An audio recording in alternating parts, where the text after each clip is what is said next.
زمین کا وہ کون سا حصہ ہے جس پر صرف ایک مرتبہ سورج نے اپنی کرنیں بکھیریں اور پھر کبھی ایسا نہ ہو سکے گا؟ اور وہ کون سی قبر ہے جس کا مدفون اور قبر دونوں زندہ تھے اور قبر اپنے مدفون کو سیر کراتی رہی؟ یہ بھی بتائیں کہ وہ کون سا قیدی ہے جو قید خانے میں سانس نہیں لیتا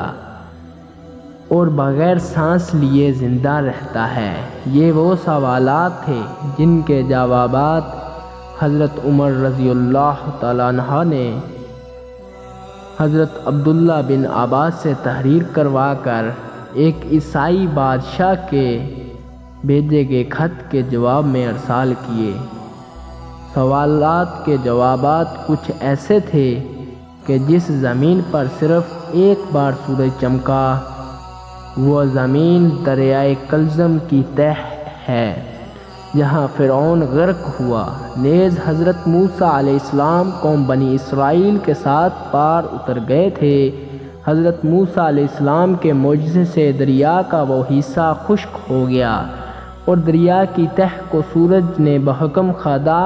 بہت جلد خشک کر دیا تھا۔ اس زمین پر ساری عمر میں سورج صرف ایک ہی مرتبہ نکلا اور آئندہ کبھی نہیں نکلے گا۔ وہ قبر جس کا مدفون اور قبر دونوں زندہ تھے اور قبر اپنے مدفون کو سیر کراتی رہی، وہ حضرت یونس علیہ السلام کی مچھلی تھی جس نے آپ کو نگل لیا تھا اور آپ مچھلی کے پیٹ میں 3 دن اور 3 راتیں سمندر کی اتھاہ گہرائیوں میں محو سفر رہے۔ بائبل میں ہک آف جونا میں حضرت یونس علیہ السلام کا واقعہ سائن آف جونا یعنی حضرت یونس علیہ السلام کا معجزہ کے نام سے آج بھی موجود ہے، اور بمطابق بائبل جب حضرت عیسیٰ علیہ السلام مصلوب ہو گئے اور آپ پر ایمان لانے والے ایک شخص نے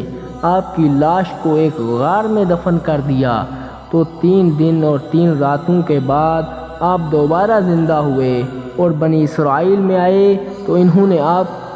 کے دوبارہ زندہ اور مجسم ہونے پر حیرت کا اظہار کیا، جس پر آپ نے انہیں حضرت یونس علیہ السلام کا معجزہ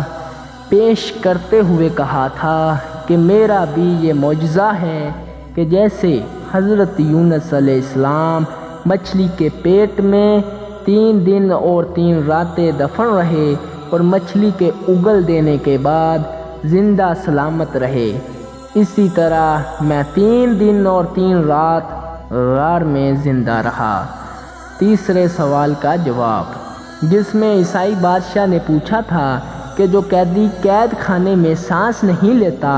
اور بغیر سانس لیے زندہ رہتا ہے، اس کا جواب عیسائی بادشاہ کو یہ دیا گیا کہ وہ قیدی بچہ ہے جو ماں کے شکم میں قید ہے اور خدا نے اس کے سانس لینے کا ذکر نہیں کیا اور نہ وہ سانس لیتا ہے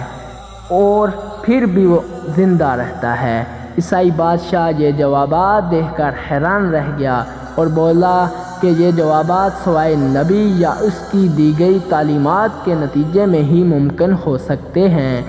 اور ان کے جوابات نہیں بتا سکتا۔